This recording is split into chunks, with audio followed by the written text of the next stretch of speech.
রাজধানীর বিভিন্ন ফিলিং স্টেশনে আজও যানবাহনের ভিড় রয়েছে।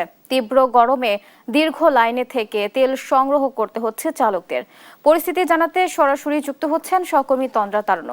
তন্দ্রা, পাম্পে তেল নেয়ার জন্য ভিড় কেমন দেখছেন এবং কি বলছেন ক্রেতা এবং ফিলিং স্টেশন কর্তৃপক্ষ, কি তথ্য আছে জানাবেন। বুবলি, ধন্যবাদ আপনাকে। বিগত 2 মাস ধরে কিন্তু দেশের মানুষজন যারা রয়েছেন জ্বালানি তেলের যে সংকট, সেই সংকটের মধ্যে দিয়ে যাচ্ছেন এবং আজকেও তার ব্যতিক্রম নয়। আজকেও কিন্তু আমরা দেখতে পাচ্ছি সকাল থেকেই কিন্তু জ্বালানি তেলের জন্য যে লাইন, সেই লাইন কিন্তু দীর্ঘ লাইনে কিন্তু মানুষজনকে অপেক্ষা করতে হচ্ছে। আমরা এই মুহূর্তে আছি মেঘনা সার্ভিস সেন্টারে, মেঘনা মডেল সার্ভিস সেন্টারে, এবং এই পাম্পেও কিন্তু সেই সকাল থেকে শত শত গাড়ি এখানে লাইনে দাঁড়িয়ে আছে। একটু যদি বলি যে আমরা ঠিক আছি পরিবাগের দিকে, এবং এই জায়গা থেকে এই পুরো লাইন কিন্তু শাহবাগ পেরিয়ে আজিজ মার্কেটের ওই দিক থেকে এবং কাঁটাবন পর্যন্ত কিন্তু এইখানে এই পাম্পের যে লাইন সেটি কিন্তু ওই পর্যন্ত গিয়েছে। অর্থাৎ এখানে যারা আছেন তারা কিন্তু অনেকক্ষণ ধরে অপেক্ষা করছেন। আমরা কিছুক্ষণ আগে একজনের সাথে কথা বলছিলাম, তিনি বলছিলেন তিনি রাত 2টা থেকে অপেক্ষা করছেন এবং এখন পর্যন্ত তিনি তেল নিতে পারেননি, এখনো তাকে দীর্ঘ লাইনে অপেক্ষা করতে হচ্ছে। তো এই যে 10-12 ঘন্টা অপেক্ষার পরে তারা তেল নিতে হচ্ছে, এই ভোগান্তিতে আসলে তাদের দিনের যে কার্যকলাপ সেগুলো কিন্তু আসলে সেগুলোর ব্যাঘাত ঘটছে এবং পাশাপাশি তাদের এই যে আজকের দিনে যারা এখানে এসেছেন তেল নিতে, প্রত্যেকে কিন্তু একটা দীর্ঘ লাইনে দাঁড়িয়ে দীর্ঘ অপেক্ষার পর তাদেরকে তেল নিতে হচ্ছে। তো এই সংকটের মধ্য দিয়ে আমরা বিগত 2 মাস ধরে যাচ্ছি। মধ্যপ্রাচ্যের সংঘাতের কারণে বিশ্বে কিন্তু এই সংকটের সৃষ্টি হয়েছে এবং তার ব্যতিক্রম কিন্তু আমাদের দেশেও ঘটেনি, এবং অনেককে আমরা দেখেছি যারা অনেকক্ষণ লাইনে দাঁড়িয়ে থেকে তেল নিতে পেরেছে, সেই উচ্ছ্বাসেও অনেকে আসলে আনন্দিত হয়েও তারা কিন্তু বলছেন যে আমি 8 ঘন্টা দাঁড়িয়ে থাকার পরে আমি এই মুহূর্তে তেল পেয়েছি, এবং তারপর 8 ঘন্টার যে আসলে কষ্ট বা 8 ঘন্টা দীর্ঘ লাইনে দাঁড়িয়ে থাকার যে কষ্ট, সেটি কিন্তু কিছুটা হলেও এখন কমে গেছে, এমনটাও কিন্তু তারা বলছেন। তো এই যে সকাল থেকে লাইনের যে সিরিয়াল, শুধুমাত্র এই পাম্পে নয়, আরও অনেকগুলো পাম্পে আমরা দেখেছি, কয়েকটি পাম্পে আসলে একই ধরনের পরিস্থিতি বিরাজ করছে। পাশাপাশি আজকে রাজধানী জুড়ে কিন্তু আমরা দেখেছি যে অনেক রাস্তায় বা অনেক মূল যে সড়কগুলো রয়েছে সেই সড়কগুলোতে আমরা দেখেছি যে বাস নেই এবং যানবাহনের যে সংকট সেটির মধ্য দিয়েও কিন্তু এই মুহূর্তে যাচ্ছেন, এবং সেই সংকটের মধ্য দিয়ে দেশের মানুষজন কিন্তু এই মুহূর্তে যাচ্ছেন। তো এখন পর্যন্ত যদি বলি যে জ্বালানি তেলের যে সংকট, সেই সংকটের মধ্যে দিয়ে আমরা যাচ্ছি এবং যতটুকু সম্ভব পেট্রোল পাম্প থেকে তারা চেষ্টা করা হচ্ছে, তারা অকটেন বা ডিজেল তারা দিচ্ছেন। তবে এই সংকট আসলে কবে কাটবে সেই প্রশ্নই এখন জনমনে। বুবলি, এই ছিল আমার কাছে মেঘনা পেট্রোল পাম্প থেকে সর্বশেষ। তন্দ্রা, আপনাকে ধন্যবাদ। জ্বালানি সংগ্রহে দীর্ঘ লাইন রাজধানীর বাইরের ফিলিং স্টেশনগুলোতেও। এ নিয়ে আরও জানাতে লালমনিরহাট ও চট্টগ্রাম থেকে সরাসরি যুক্ত হচ্ছেন সহকর্মী জামাল বাদশা ও একেএম নাজিম। প্রথমেই চলে যাচ্ছে বাদশার কাছে। বাদশা, জ্বালানি সংকট নিয়ে ভোক্তারা কি বলছেন জানাবেন। বুবলি, লালমনিরহাটে কিন্তু এখনো জ্বালানির সংকট কাটেনি এবং তীব্র এই জ্বালানির সংকটে আমরা যে ফিলিং স্টেশনগুলো রয়েছে সেই ফিলিং স্টেশনগুলোতে দীর্ঘ সারি দেখতে পাচ্ছি, এবং গত 13 তারিখের পর থেকে কিন্তু লালমনিরহাটের ফিলিং স্টেশনগুলো ফুয়েল কার্ডের দেখে ফুয়েল দিচ্ছে, এবং জেলা প্রশাসনের পক্ষ থেকেও কিন্তু যারা তেল সরবরাহ করতে আসছেন তারা যাতে নির্বিঘ্নে তেল নিতে পারেন সেই জন্য নানা উদ্যোগ গ্রহণ করা হয়েছে, এবং জেলার পুলিশ প্রত্যেকটি ফিলিং স্টেশনে কিন্তু নিয়োগ করা হয়েছে যাতে কোনো ধরনের বিশৃঙ্খলা আসলে না ঘটে। একটু যদি জানাতে চাই, গত 13 তারিখের পূর্বে কিন্তু লালমনিরহাটের অধিকাংশ ফিলিং স্টেশনেই পেট্রোল বিশেষ করে যারা সংগ্রহ করতে আসছিলেন তাদের মধ্যে হাতাহাতি সংঘর্ষের ঘটনাও কিন্তু ঘটেছিল। তবে ফুয়েল কার্ডের মাধ্যমে তেল বিতরণ শুরুর পর থেকে কিছুটা ভোগান্তি আসলে কমে এসেছে যারা মোটর বাইক চালাচ্ছেন অথবা যারা পেট্রোল ব্যবহারে যে যানবাহনগুলো রয়েছে সেগুলো চালাচ্ছেন তাদের মাঝে।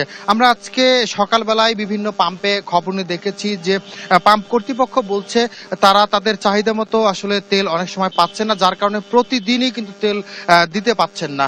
তারা কিন্তু সপ্তাহে 1 দিন বা 2 দিন করে তারা যে তাদের প্রাপ্য তেল তারা ডিপোতে নিয়ে আসছেন এবং সেটি কিন্তু সরবরাহ অব্যাহত রেখেছেন। আজকে সকালবেলায় আমরা জেলা প্রশাসনের সাথে কথা বলেছিলাম যে জ্বালানি তেলের সংকট কবে মিলবে, তিনি কিন্তু কোনো সদুত্তর আসলে দিতে পারেনি। আমরা এই মুহূর্তে রয়েছি লালমনিরহাট জেলা শহরের বিনিময় ফিলিং স্টেশনে, এবং এই বিনিময় ফিলিং স্টেশনে কিন্তু গতকালও ডিজেল এবং পেট্রোল সরবরাহ করা হয়েছে।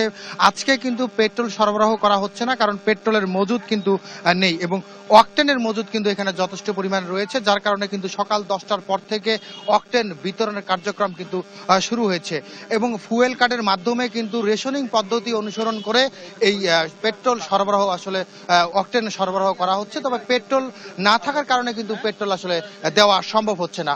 আমরা জ্বালানি তেলের আরো খবর জানাতে এবারে যেতে চাই চট্টগ্রামে, সেখানে অপেক্ষা করছেন সহকর্মী নাজিম।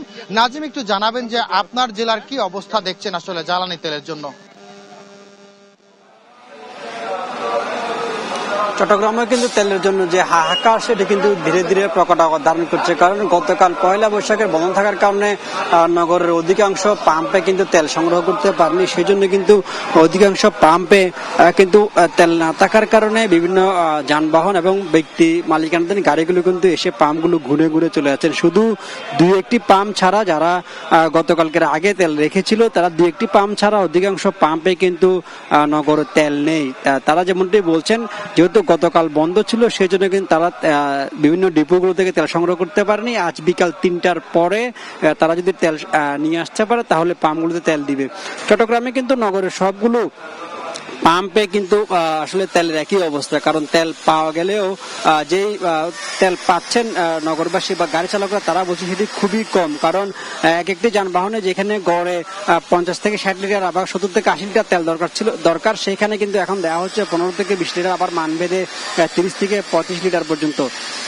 নগরের পাম্পগুলোর যে দুরবস্থা সেটির জন্য আসলে বলা যায়, কারণ তেলের মধ্যপ্রাচ্য চলমান সংকটের কারণে বাংলাদেশের বাজারে যে তেলের সংকট সেটি ধীরে ধীরে আরো প্রকট আকার ধারণ করছে। কারণ গতকালকে বিভিন্ন সংবাদ মাধ্যমের খবর আমরা যেটি জেনেছি, দেশের একমাত্র রাষ্ট্রায়ত্ত যে তেল রিফাইনারি ইস্টার্ন রিফাইনারি সেটি ইতিমধ্যে বন্ধ হয়ে গেছে, কারণ ক্রুড অয়েলের অভাবে এই রিফাইনারি বন্ধ হয়েছে বলে সংশ্লিষ্টরা বলছেন।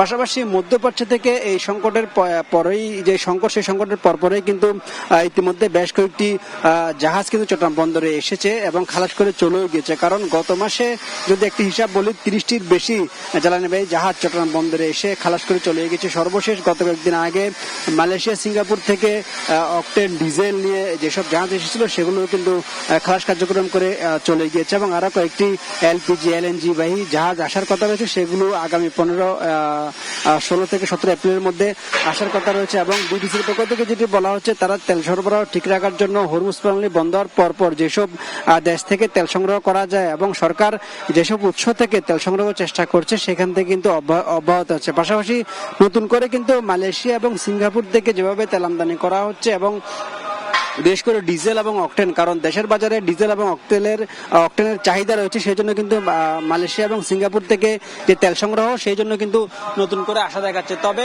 আরেকটি বিষয় হচ্ছে যে চট্টগ্রামের বাজারে কিন্তু তেল সংকটের পাশাপাশি কৃত্রিম সংকট এবং মজুদও কিন্তু দেখা দিয়েছে, কারণ গত বেশ কয়েকদিন ধরে চট্টগ্রাম নগর এবং উপজেলায় অনেকগুলো অভিযান পরিচালনা করেছে জেলা প্রশাসন, কোস্টগার্ড, নৌবাহিনী। অভিযানে কিন্তু প্রায় লক্ষাধিক লিটার তেল জব্দ করা হয়েছিল এবং প্রায় 30টির বেশি মামলা দেওয়ার পাশাপাশি প্রায় 4 লক্ষাধিক টাকাও জরিমানা করা হয়েছে। তো এই ক্ষেত্রে সংশ্লিষ্টরা বলছেন তেল মজুদ এবং কৃত্রিম সংকট ঠেকাতে পারলে যে দেশের বাজারে যে তেল যে সংকট সেটি আসলে কিছুটা হলেও কম হবে। পাশাপাশি জ্বালানি সাশ্রয়ী হওয়ার জন্য কিন্তু নগরবাসীর প্রতি আহ্বান জানাচ্ছেন সংশ্লিষ্টরা।